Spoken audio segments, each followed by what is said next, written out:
Hello everybody, this is Under the Mayo here, and I thought it would be fun to react to Angry Joe's Doom the Dark Ages Most Disappointing of 2025 video. I haven't seen it. I'm going to do this unscripted. I don't know what he's going to say. Well, I have an idea of what he's going to say, but let's see. Doom the Dark Ages. No! I don't want to put it on the list, but I had to. It's not a bad game, okay? Actually, it's kind of even a good one. The movie? But that doesn't mean it isn't somewhat disappointing as well. At least for me, in many ways. I couldn't put my finger on it for a while, but I think I have now. It's a combination of a number of things in the game. Overly long tutorial sections. Me too. Seems more forgiving. That is ridiculously forgiving. I'm just seeing green and I'm pressing the button. Okay, overly long tutorial sections. I do not see where he's coming from on that one. I mean, sorry, you probably hear my door slamming there. There are no just dedicated tutorial sections like there were in Eternal. Those actually had tutorial stages. The levels teach you how to play. They stretch the mechanics out across the first couple of levels. Yeah, I completely disagree on that one. And but his point right here about parrying being extremely forgiving, yes, the default setting of parries is very forgiving.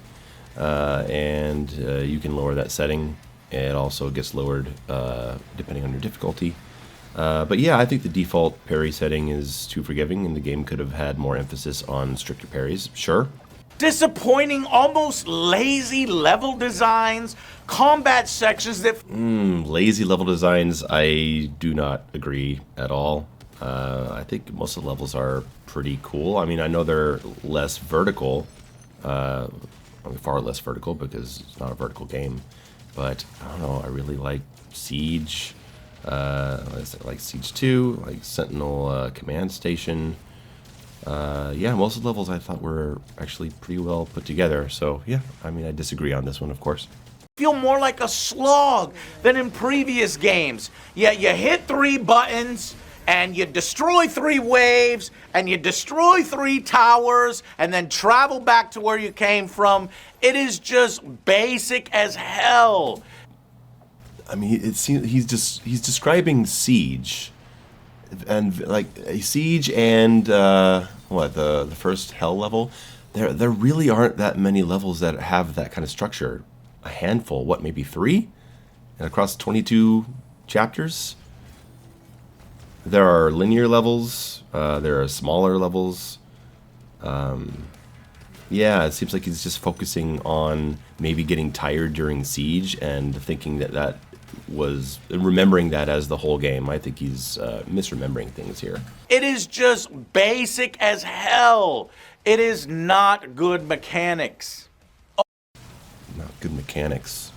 Well, I mean, the mechanics is a different thing other than the level design. I'm not sure what he's trying to say there with not good mechanics. Over and over, it feels like outdated game design. And it didn't help that they tried and experimented with a few new things that I didn't particularly feel were compelling enough, like the dragon sequences.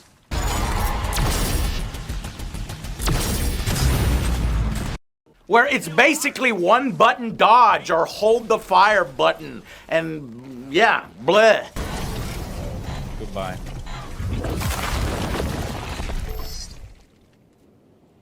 Okay, no more annoying beeping. Agree. I'm not a big fan of the dragon sequences. I think it's fair for him to not like it, and there's plenty of people who don't, and some people do. So, yeah, dragon, mech, turret sections, especially. These are sections that I don't personally care for in the game either. The main loop with the shield and the parries against never-ending mobs just makes for a slightly too repetitive lack of badass moments that I felt in the other games. Rarely did I have those standout moments in the past.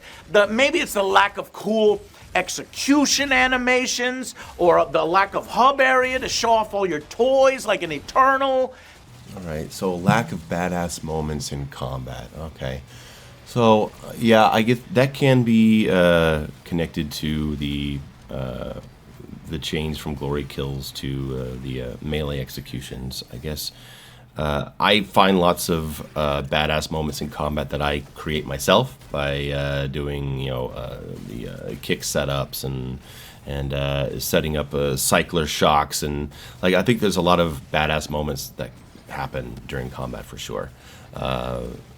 You spin around, you catch a last, like a last frame parry from something shooting from behind you. I think there's a lot of cool badass moments in the game, but I think they are a lot more of your own creation, and through your understanding of how the game is played, rather than just kind of happening naturally, which is how they happened with 2016 and Eternal, largely through the glory kill system. You would just, left and right, we're just getting these crazy, awesome kills and lots of variety of glory kills that led to these standout moments. So I see where he's coming from. I think that those moments are still there. I just think they're achieved a different way. And finally, the underwhelming music. I gotta talk about that. It's not as good as in previous games. It's okay, I guess. I'm with him on the music. I think the music is okay. It has its fans, but I think the music might do more for you if you are a metal fan. And I'm not a big metal fan. I like a few metal bands, but I think what made Mick Gordon's soundtracks amazing is that they transcended the metal genre and almost into the pop world at times with some of those really catchy melodies, with his integration of a lot of heavy industrial elements. So yeah, I've listened to the soundtrack for the Dark Ages a few times. It doesn't stick with me. There's a couple tracks I like. I really like the one that plays in the Cosmic Realm. But yeah, it's not something that I'll be revisiting. So if the music was a big part of his lack of enjoyment, then I think that's fair. Overall, while the game is solid, I just wish I liked it more. All right, so what did he just say? He said that while the game is solid, he just wished he liked it more. Right. That's a fair way to feel about it. If that's how it is. It doesn't seem like a very controversial opinion. There's plenty of people who felt that way, and there's plenty of people who couldn't stand Eternal. There's plenty of people who thought 2016 was boring. I think one of the strengths of the modern Doom trilogy is how unique each one is. I happen to like all three very much, and there's some people who are going to like two, and there are some people who are only going to like one. But yeah, I didn't think that was too controversial. Some people had pointed it out that I should react to it, but really, I didn't think that was too bad. I didn't see any gross misrepresentations of anything. All right, yeah. So that's sorry if this wasn't rage-filled, like a big takedown or anything. For those of you wondering where my main videos are, I've taken a bit of a break. I needed a break from gaming. I developed tendinitis in my hands, in both hands. I needed to take some time away. So I've done some more casual stuff lately. And plus I'm very involved in some playtesting right now, which makes it hard to play for fun. But we'll get back to some stuff soon. Thanks for tuning in. Subscribe to the channel. And what's coming up soon? Oh, we have Resident Evil 9 coming up soon. So stay tuned for that. Bye.